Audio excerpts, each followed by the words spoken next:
Hello everyone, my name is Keith Chenier. I'm an Extension Program Assistant at the Mississippi State University Extension Center here in Biloxi. Today, I will be talking about our Derelict crab trap removal program and what we do. Derelict crab traps, also known as crab pots, are fishing gear that have been lost or abandoned but continue to fish. There are many ways crab traps can become derelict. Storms can either push traps to different locations, causing fishermen to lose them, or traps deployed in high traffic areas risk buoy lines being cut from boat propellers. And then you have vandalism, natural deterioration, and negligent trap owners. But either way, these traps have negative impacts on the ecosystem that impact both the biotic environment as well as affecting us economically. A single trap on a seagrass bed can smother an area of about half a square meter. Traps also kill many marine organisms since they act like a feedback loop. Organisms just become trapped, they die, and bait in other organisms, and it just becomes this never-ending loop. Over longer periods of time, pots can even act as an unnatural substrate for more sessile organisms like barnacles and oysters. Traps are often caught by commercial shrimpers in their trawls that cause tears, loss of time, and ultimately loss of catch. Traps, buoys, and even lines washed ashore by large storms are aesthetically degrading and can even impact the tourism industry. In areas that rely on coastal tourism, like Biloxi, this can have large negative impacts. Buoys and lines can also destroy outboard propellers for both recreational and commercial fishermen. So how does a crab trap become derelict?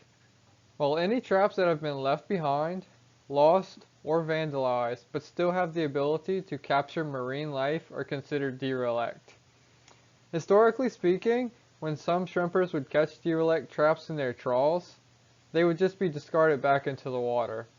Now that causes further problems with an accumulation of traps, which lead to an increase in trawl entanglements. Previously, it had been illegal to have other fishermen's traps on board, and shrimpers were not allowed to bring them ashore anyway, so there was not much else they could do besides throw them back into the water, which just led to more repeated impacts from a single trap. So in 2019, Mississippi enacted Code 49-15-92, and this basically allowed shrimpers that catch any derelict crab traps to be able to be legally bring them back inshore for removal and disposal.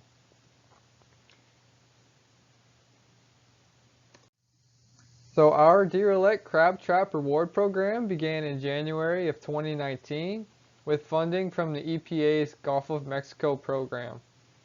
The program's purpose is to create a healthier, safer, and more profitable Mississippi Sound, although recruitment is primarily aimed at the commercial shrimping industry. Any shrimper with a current license can sign up at any one of the 5 locations we have along the coast. Sign-up locations are available in Long Beach, Pascagoula, Bay St. Louis, and then we have 2 offices in Biloxi. Now once they've signed up, they will receive a contract to sign, and then they will get their participant ID number and corresponding tags.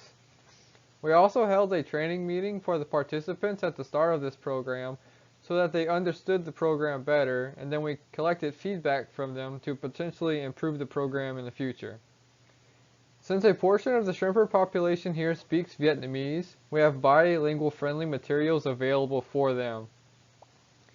So on any of the traps that shrimpers retrieve out of the water, they tie their participant ID tag onto, and that just helps us track which traps they're bringing in. Their ID tags are just dog tags that they have their ID on, and we give that to them in advance. But shrimpers can earn up to a $5 per trap reward. I know that might not seem like much, but if someone were to turn in 20 or 30 traps, I'm sure that'd cover a large portion of their gas and ice bill. The payments get distributed by Mississippi Commercial Fisheries United, and that's led by Mr. Ryan Bradley. So when they come back inshore, we have designated collection sites for them to throw their traps into that are strategically placed at all of the major shrimping harbors. Right now we have 5 collection sites available for shrimpers. We have 2 in Biloxi, and then we have 1 each in Ocean Springs, Pass Christian, and Bay St. Louis. Our collection kennels are clearly marked with signs with instructions and contact information in both Vietnamese and English. They are also required to fill out a data card that provides their ID, the date, the number of traps they've collected, and the approximate location of where the traps were picked up from. That just helps us track who's participating and also provides us with some useful data. So since they are required to mark the approximate locations of where they found the traps, we're able to create a spatial distribution map using ArcGIS.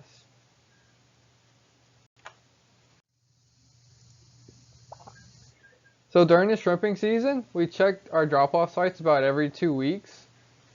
The traps are counted up, and then we sort them into 2 piles of both serviceable and unserviceable traps. We classify traps as serviceable if they no longer have any large rusted out holes, they aren't severely crushed, and if the rubber coating on them is in relatively good condition.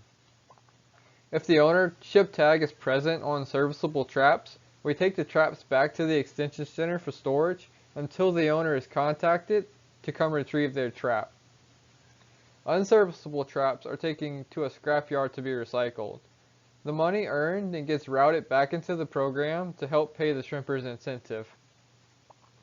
All trap owner information is recorded for all traps we collect, if it's available, and then we log it into our database so we can track whose traps were picked up, by who, from which site, and if it was scrapped or if it needs to be returned. So last year, the program brought in almost 1,300 traps. This year, the program's brought in a little over 600 traps to date.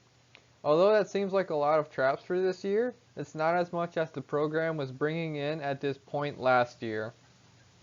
Over the last 2 years, Ocean Springs has had the highest number of traps dropped off, followed by Pass Christian, and then by Bay St. Louis. Biloxi has not had many because the harbor we originally had our kennel at had closed down and no one had access to it. But we've recently moved it to a new location, and then we will be placing an additional kennel at Biloxi Small Craft Harbor as well. So hopefully that'll help facilitate some more participation and recruitment. Alyssa, who's our program coordinator, has been working on keeping our location map updated.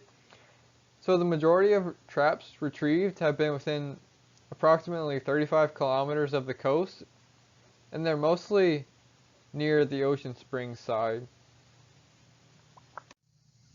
So since the number of shrimper participation this year compared to last year is nearly the same, we believe that the prevalence of derelict crab traps has decreased and will continue to decrease if this program is run annually. Participating shrimpers have also reported lower trap catch rates this year compared to last year. And then again, most of the traps were collected within about 35 kilometers of the coastline. We had some issues last year, so we've streamlined our record keeping methods as well. It helps us build a database of whose traps we need to return, as well as whose traps have been discarded.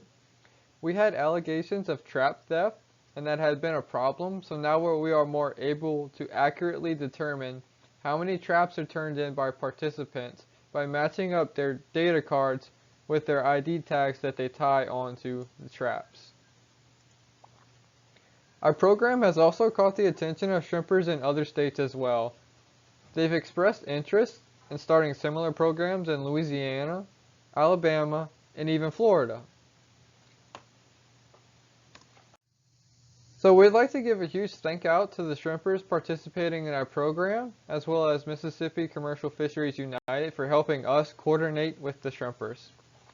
We'd also like to thank the EPA for funding this program, and the Mississippi Coalition for Vietnamese American Fisherfolk. Lastly, I'd like to thank Alyssa Rodolfich for coordinating and helping collect data.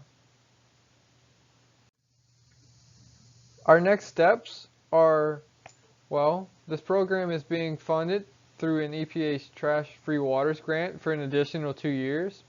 So we'd also like to find new locations for our kennels at harbors that are being used by the shrimping fleet. We'd also like to increase the number of participants in the program as well. For more information on the program, or if you're interested in joining, you can contact either Alyssa or Eric Sparks, or feel free to visit our website. Thank you for all listening, and I will now be taking questions.